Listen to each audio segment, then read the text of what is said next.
watching CBS 8 Mornings at 6.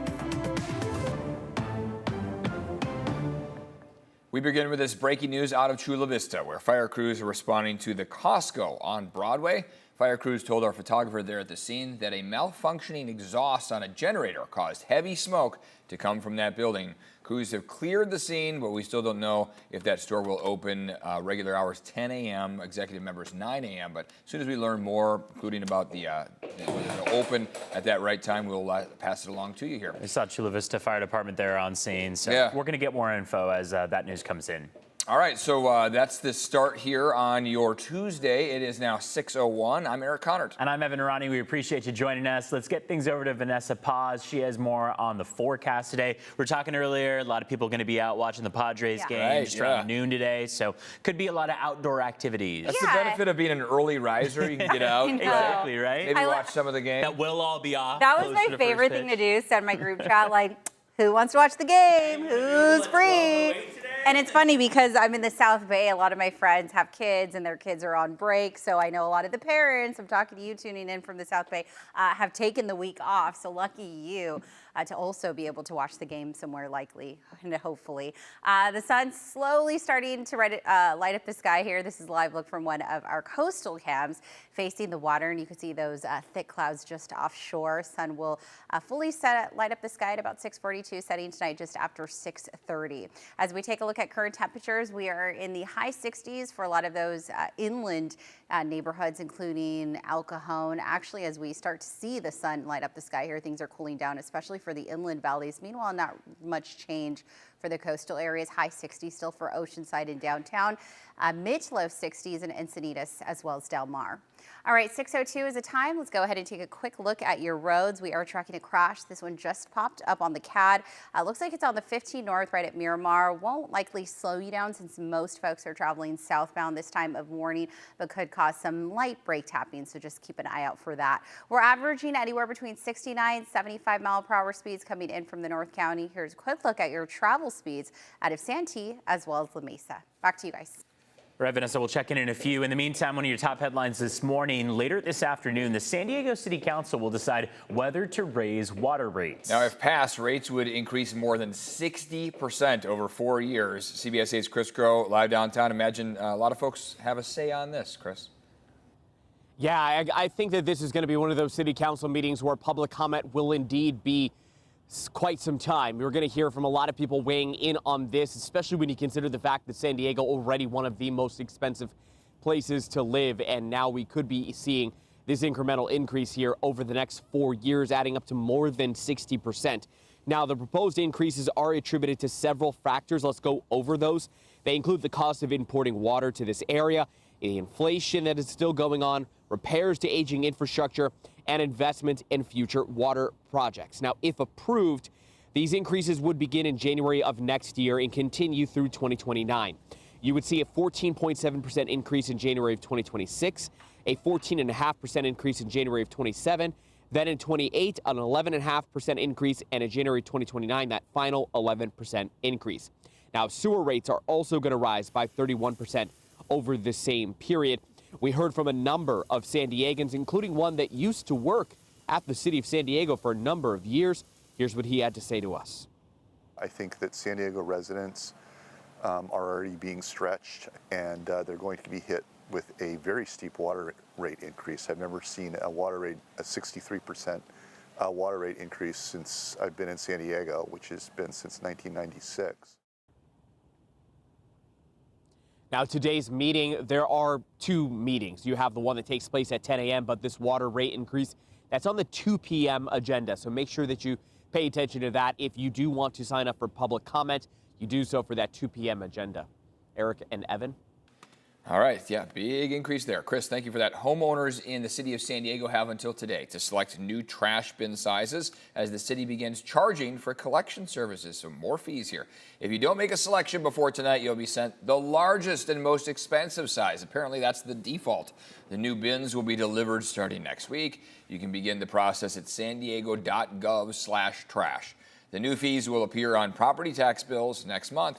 The Senate is set to vote again today on a House government funding bill in a last-ditch effort to avoid a government shutdown tonight. Talks have stalled despite President Trump and top White House officials meeting with congressional leaders yesterday. Democrats are demanding health care protections are included in the deal, but Republicans say that the time is up. If there is a shutdown, Social Security, Medicare, and Medicaid payments will still continue, though national parks and museums will close. The TSA is warning Americans they should expect long lines at airports if the government does shut down. Also this morning, traffic flowing again on the northbound 15 after a small plane was forced to make an emergency landing. It happened yesterday afternoon near Arrow Drive. The pilot and apparent lone occupant was not hurt, and CHP says no cars were hit. The Cessna had lifted off from Montgomery Field a short while earlier. That's about a mile from where the emergency landing happened. What forced the pilot to land on the interstate, Interstate 15, still unclear. And this morning, the Padres, they are in Chicago ahead of Game 1 of their wild card series against the Cubs. Yeah, odds makers are giving the Padres the 7th best odds to win the World Series. That's 7 out of the 12 teams. Better odds than the Cubs. CBS 8's Jake Garriani in Chicago to set the scene for us. Welcome to the friendly confines. Wrigley Field, home of the Chicago Cubs, where the Padres and Cubs will battle it out in the wild card series right here behind me. A possible 3-game series all taking place here in Chicago. We know Game 1 starter for Chicago will be Matthew Boyd. For the San Diego Padres, it will be Nick Pivetta. Since the new format was put in place with the 12 teams in 2022, no team has lost Game 1 of the wild card and gone on to win the series. In fact, 10 of the 12 wild card matchups since 2022 have all been sweeps. Game 1 is monumental, and it will fall on the back of Padres ace this season, Nick Pivetta. You know, it's not making things too big, or I think it's just going out, believing in my talents, believing in what I've done this year, and just going out and executing my game plan, and just relying on my teammates behind me to make defensive plays and to put up runs, and just to go through it like it's another night. You think about a career. Think about what? How ridiculous, man. This is cool because it's cool for so many different reasons. It's cool because you never know when the opportunity presents itself. I waited my first 8 years to get the chance of a postseason. Didn't really get to be a part of it. I mean, on the field, I only threw one out. You never know when the opportunity is going to come again. First pitch is set for 12:08 right behind me on Tuesday, and it is hard to stand here right outside the friendly confines and not go back to 1984, the Cub Buster year, Steve Garvey's home run. The only time these two teams have ever met in the playoffs was that 1984 NLCS. Hopefully history repeats itself for the San Diego Padres, and they can advance against the Chicago Cubs. Until Game 1, I'm Jake Garriani outside of Wrigley Field. Let's go ahead and send it back to you. All right, wishing the best for Nick Pivetta and the boys here today. The series with the Cubs gets underway at 12:08. Game 2 tomorrow is at the same time. It is a best-of-3 series, so a Game 3 will be played if needed. Hopefully we just win the first 2 games. Exactly. And we don't even have to worry about the third game. They can rest before we take on the Brewers. There's just so much excitement building for it. I mean, even though, Vanessa, we were talking earlier, it's not at home, there's still all the bars, all the restaurants are going to be packed. Wednesday and Thursday at Gallagher Square, they're doing a big event. Those watch parties. Show up, and it'll be fun. Yeah. It's an excuse for people to be sick, right? Right. Just kidding, totally just kidding. 6:09 time on your Taco Tuesday. All right, let's go ahead and start off with our satellite and radar composite. I was trying to showcase the best visibility for some of those low clouds that we're seeing, but it's looking like this is going to be the best one that I can come up with. So our satellite and radar composite continuing to show perhaps maybe a drop here or there, maybe some light heavy mist out there as you get the day started. In fact, those clouds are thickening up laid on thick this morning. This is a live look from one of our mountain sky cams, and this is actually facing north. You could see those clouds, those mid to high level clouds, kind of laying overhead, and they're much more expansive this morning. Yesterday they were confined to the coastal areas, and right now we're seeing them spill well into the inland valleys, which is why we're seeing such a big temperature change in comparison to the same time yesterday. Numbers are running a little higher due to those thick clouds hanging overhead. We're in the 60s across the board in our most populated neighborhoods from the coast all the way towards the inland valleys. We're sitting in the high 60s for some areas, including Oceanside as well as El Cajon. Meanwhile, a lot cooler the higher in elevation that you're waking up. For example, Julian waking up at 48 degrees. Visibility for the most part in pretty good shape, but just keep in mind it is fluctuating for areas in for neighborhoods like Ramona along the 76 and 78.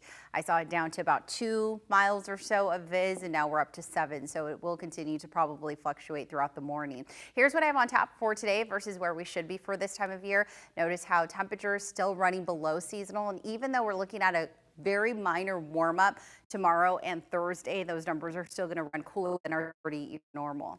All right, 6:11 is the time. Let's go ahead and see what's happening outside. We are still tracking a crash on the 15 right at Miramar. So it's on the northbound end, but it could cause some light brake tapping as you make your way southbound through the Mira Mesa area, headed towards that 163 interchange. All right, let's go ahead and take a look at those speeds. Anywhere between 65, 70 miles per hour to get you southbound right now in from Oceanside as well as Escondido.